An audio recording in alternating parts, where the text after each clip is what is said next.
MSCB के कर्मचारी संघर्ष करो, हम तुम्हारे साथ हैं। एमएससीबी के कर्मचारी संघर्ष करो, हम तुम्हारे साथ हैं। एमएससीबी के कर्मचारी संघर्ष करो। हम तुम्हारे साथ हैं। कोण म्हणता देणार नाही, कोण म्हणता देणार नाही, अरे नहीं चलेगी, नहीं चलेगी। इनकलाब, इनकलाब, इनकलाब, इनकलाब। One day, one day, one day, one day, one day। Bharat माता की, भारत माता की, भारत माता की। राहुल गांधी संघर्ष करो, राहुल गांधी संघर्ष करो, राहुल गांधी संघर्ष करो। संपूर्ण महाराष्ट्र, संपूर्ण देश विकायला काढलेला आहे। हे अलीबाबा और 40 चोर आणि ही 3 माकडं जी आहेत केंद्र सरकारची या महाराष्ट्रातली, यांनी संपूर्ण महाराष्ट्र विकायला काढलेला आहे। त्याचाच एक भाग म्हणून एमएससीबीचं खाजगीकरण करतायत, अडाणीला देत आहेत। एमएससीबीवरती मध्ये 1 लाख कर्मचारी आहेत महाराष्ट्रात, तेही आज लाक्षणिक संपावरती आहेत।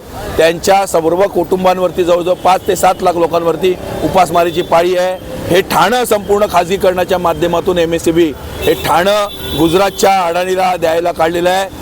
थोड्या दिवसांनी येऊन या ठिकाणी ते आमची नावं सुद्धा गुजरातमध्ये घ्यायला लावतील, आम्हाला विचारतील केम छो विक्रांत भाई, कैसे छे, गुजरात में आऊ छे। तर त्यामुळे मराठी माणूस संपायला निघालेला आहे आणि म्हणून मराठी माणसाचा आवाज बुलंद करण्यासाठी, या बेरमशाहीच्या विरोधात आवाज उठवण्यासाठी आम्ही हा go back Simon, go back चले अडाणी, चले जाओ अडाणी, हा महात्मा गांधींनी दिलेली ही स्लोगन्स, आम्ही या लाला लाजपत रायनी दिलेली ही स्लोगन्स आम्ही या ठिकाणी घेतलेली आहेत। आम्ही संपूर्णपणे एमएससीबीच्या कामगारांच्या पाठीशी आहोत। ठाणेकर जनतेला माझं आव्हान आहे आमचं काँग्रेसचं, की आपण मोठ्या संख्येने आम्ही सह्यांची मोहीम हातात घेणार आहोत। मोठ्या संख्येने सह्यांच्या मोहिमेत सहभागी होऊन सर्वांनी एकत्रित एकजूट दाखवून या अडाणीला ह्या ठाण्यातूनच नव्हे तर या महाराष्ट्रातून हद्दपार करावा, याकरता आजचं हे निषेध आंदोलन आहे। या निषेध आंदोलनावरला सुजाता घागताई, राष्ट्रवादीच्या महिला अध्यक्ष, तसे इतर राजन राजे असतील, इतर राज्य पक्ष असतील, संभाजी ब्रिगेड असतील, सगळ्यांचा पाठिंबा आहे आणि त्यामुळे हे आंदोलन आम्ही संपूर्ण ठाणेभर नेणार आहोत। तर महानगरपालिकेच्या निवडणुका, बघा, महानगरपालिकेच्या निवडणुका होऊ द्या किंवा विधानसभेच्या निवडणुका होऊ द्या किंवा मग लोकसभेच्या निवडणुका होऊ द्या, त्याच्याशी काही घेणं देणं आहे। जनतेचा आवाज बुलंद असतो।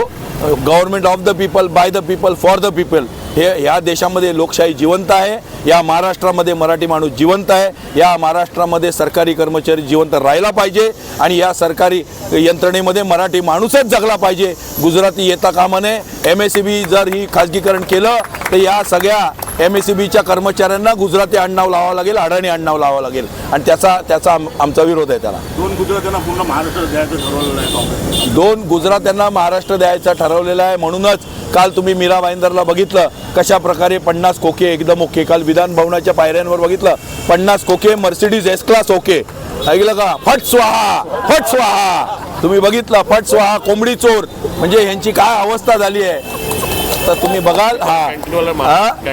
कॅन्टीनवाल्याला आज मारलेला आहे आमचे संजय गायकवाड, टॉवेल आणि ह्याच्यावरती बनियनवर खाली उतरलेत आमदार महाराष्ट्राचे। महाराष्ट्र हा आधुनिक महाराष्ट्र, महाराष्ट्र हा पुरोगामी महाराष्ट्र, त्या महाराष्ट्राची हे नेताना हे लोक टॉवेल आणि बनियन, म्हणजे टॉवेल गँग, बनियन गँग, चड्डी गँग, अशी यांची अलीबाबा आणि 40 चोर झालेली आहे। त्याच्याबरोबर ही 2 माकडं आणखीन आहेत, कळलं काही 3 माकडं मिळून कुछ सुना नहीं, कुछ देखा नहीं, कुछ हो नहीं। अमित शाह इनका बाप है, मोदी इनका बाप है, मोदी इनका बाप हो सकता है, हमारा बाप मोदी हो नहीं सकता। महाराष्ट्र मराठी आदमीचा बाप मोदी होऊच शकत नाही। प्रत्येक गोष्टीचं कशा पद्धतीने खाजगीकरण चाललेलं आहे, पोर्ट असतील, एअरपोर्ट असतील, सर्व गोष्टी या अदानीला विकल्या जात आहेत।